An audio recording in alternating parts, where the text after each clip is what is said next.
My name is Malik Washington, and I'm writing this from my corner office at Microsoft in Seattle, where I'm the director of product strategy and the only black person in an entire executive leadership team of 43 people, a position that means I'm simultaneously the most visible and most isolated person in every meeting, conference call, and strategic planning session. At 29, I should be celebrating reaching senior leadership faster than anyone in my MBA class from Wharton. But instead, I spend most days feeling like I'm suffocating under the weight of being expected to represent, defend, and speak for the experiences of 40 million Black Americans, while also performing my actual job responsibilities, and pretending that this crushing burden of tokenism is somehow a privilege rather than psychological torture that's destroying my mental health and career satisfaction. The tokenism began during my first week at Microsoft 3 years ago when the chief technology officer introduced me at the leadership retreat as someone who would bring diverse perspectives to our decision-making process and help the company better understand underrepresented communities.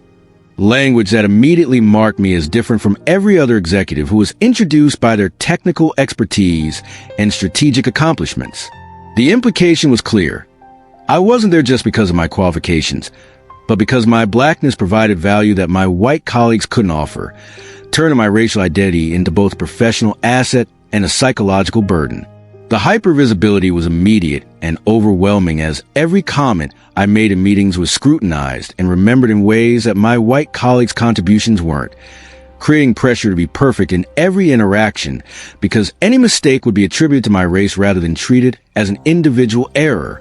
When I offered strategic insights during product planning sessions, executives would turn to me for validation that our approaches would work for diverse users, as if my personal experience could somehow represent the preferences of entire demographic categories, rather than just my individual perspective as someone with specific technical expertise. The spokesperson burden intensified during diversity initiatives when I became the de facto representative for all minority perspectives on hiring practices, workplace culture, and product development decisions that affected underrepresented communities. Despite having no formal training in diversity and inclusion work, I was expected to provide expert opinions on everything from recruitment strategies to bias training programs, adding unpaid consulting responsibilities to my already demanding role as a product executive, while white colleagues focus exclusively on their primary job functions. The isolation was psychological and social, as I found myself constantly surrounded by people, but never truly included in the informal networks and relationships that actually determine career advancement and strategic influence. While my white colleagues bonded over shared backgrounds, cultural references, and social experiences, I became skilled at code switching and cultural translation, but never felt authentic in workplace interactions that required me to perform comfort and belonging that I didn't actually experience. The over-scrutiny affected every aspect of my work performance, as mistakes that would be ignored or quickly forgotten when made by white executives became topics of extended discussion and analysis when attributed to me. During one quarterly review meeting, the strategic recommendation I made was subjected to 3 weeks of additional research and validation before being implemented, while a similar suggestion from a white colleague was approved immediately without question, revealing the different standards and levels of doubt that applied to my contributions versus theirs. The exhaustion of constant performance was cumulative and unsustainable as I spent enormous mental energy managing impressions, anticipating reactions, and calibrating my behavior to seem competent but not threatening, intelligent but not arrogant, and confident but not aggressive. Every meeting required strategic preparation, not just for the business content, but for the social dynamics of being the only black person in rooms where my presence was always notable and often uncomfortable for colleagues who hadn't developed skills for interacting professionally across racial differences. The family pressure added complexity as relatives who were proud of my corporate success couldn't understand why I seemed increasingly stressed and unhappy about achievements that looked impressive from the outside. When I tried to explain the psychological cost of tokenism, some family members suggested I was being ungrateful for opportunities that previous generations couldn't access, while others worried that expressing frustration might jeopardize my position and financial security that benefited our entire extended family. The imposter syndrome was intensified by tokenism as I constantly questioned whether my achievements reflected my abilities or demographic representation, wondering whether colleagues respected my expertise or merely tolerated my presence to fulfill diversity requirements. The uncertainty created chronic anxiety about performance evaluations, promotion decisions, and peer relationships that might be influenced by factors beyond my professional capabilities and contributions. The networking challenges were particularly difficult because industry conferences and professional events followed the same pattern of hypervisibility and isolation that characterized my daily work experience. I would be the only Black executive at technology conferences where other attendees would approach me to discuss diversity topics rather than my actual area of expertise, treating me as a spokesperson for minority perspectives rather than appear with valuable insights about product strategy and technical innovation. The breaking point came during a board presentation where I was asked to provide the minority perspective on a marketing campaign that had received criticism for lack of cultural sensitivity. Despite the fact that marketing wasn't my area of responsibility and none of the white executives were asked to provide demographic insights based on their racial identity. The assumption that I could speak authoritatively about all minority experiences, while my white colleagues were viewed as individuals rather than racial representatives, crystallized the fundamental unfairness of tokenism. The mental health crisis that followed included panic attacks before major meetings, insomnia caused by anxiety about workplace interactions, and depression related to the psychological isolation of being constantly visible but never truly seen or understood as a complete person rather than a racial symbol. I found myself dreading work interactions that should have been energizing and avoiding optional professional events that might have advanced my career because the emotional cost of tokenism was becoming unbearable. The therapy that began during my crisis was with Dr. Kevin Johnson, a Black psychologist who specialized in treating minority professionals dealing with workplace stress and identity-related trauma. He helped me understand that my experiences were symptomatic of systematic problems with how organizations approach diversity rather than individual failures of resilience or gratitude for professional opportunities that came with hidden psychological costs. Tokenism creates impossible psychological burdens because it makes individuals responsible for representing entire demographic groups while also expecting them to perform their actual job responsibilities, Dr. Johnson explained during one of our sessions. You're not struggling because you're weak or ungrateful. You're responding normally to abnormal levels of pressure and isolation that would affect anyone's mental health and job performance.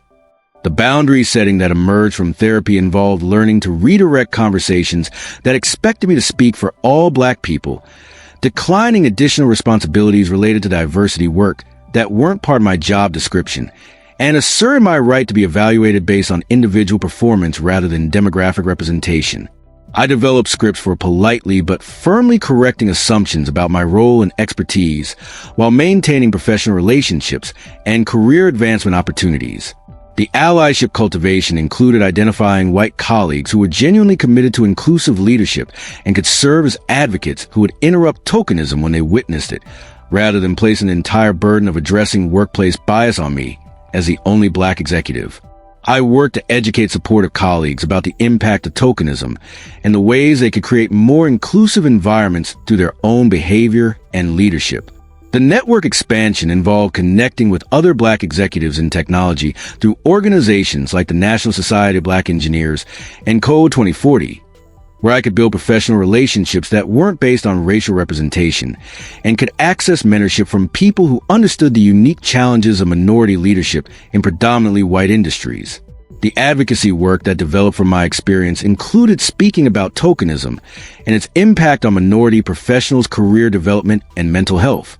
I worked with Microsoft leadership team to develop more sophisticated approaches to diversity and inclusion that distributed representation responsibilities across the organization rather than placing disproportionate burdens on individual minority employees.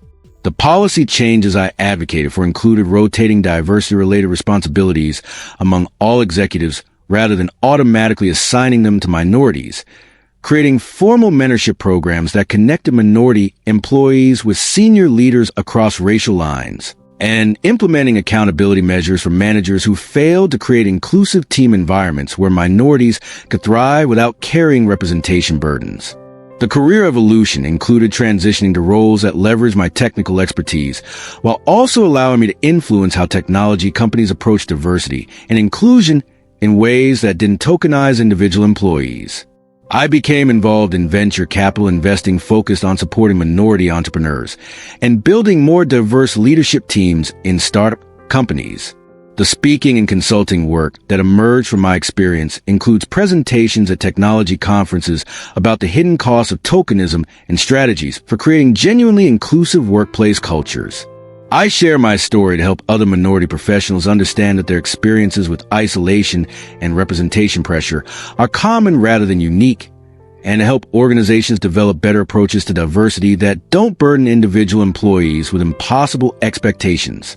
Today, I work as a venture capital partner while also serving on nonprofit boards focused on increasing minority representation in technology leadership. The transition allowed me to leverage my technical expertise and business experience, while also creating systemic change that could prevent other minorities from experiencing the same tokenism and isolation that characterized my corporate career. The relationship building that sustained my career transition included connections with investors, entrepreneurs, and executives who valued diversity, but understood that meaningful inclusion required more than demographic representation. These relationships provided opportunities to advance my career while also working on solutions to systematic problems that affected minority professionals across industries. Key resources and solutions that made the difference. Professional therapy with culturally competent providers who understand the psychological impact of tokenism helps minority executives process workplace trauma and develop healthy coping strategies. Employee resource groups and professional associations for minorities in specific industries provide peer support and networking opportunities that aren't based on demographic representation or diversity work. Boundary setting training helps minority professionals learn to redirect conversations and decline additional responsibilities that aren't part of their actual job descriptions, but are assigned based on racial identity. Allyship development programs help white colleagues understand their role in interrupting tokenism and creating more inclusive workplace environments that don't burden minorities with representation responsibilities.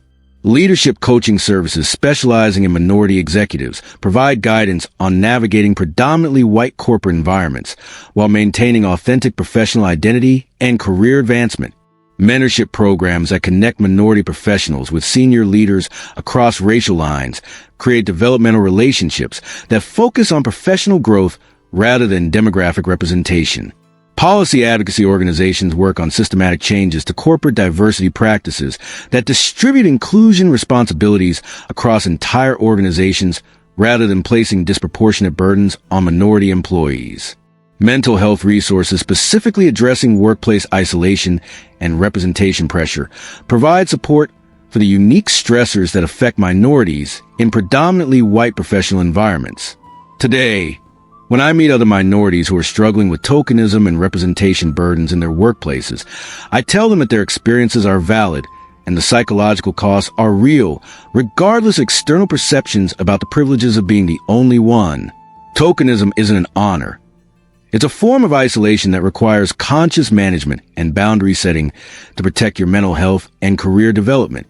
You have the right to be evaluated as an individual rather than a racial representative, and creating change requires both personal strategies and systematic advocacy for more inclusive organizational cultures.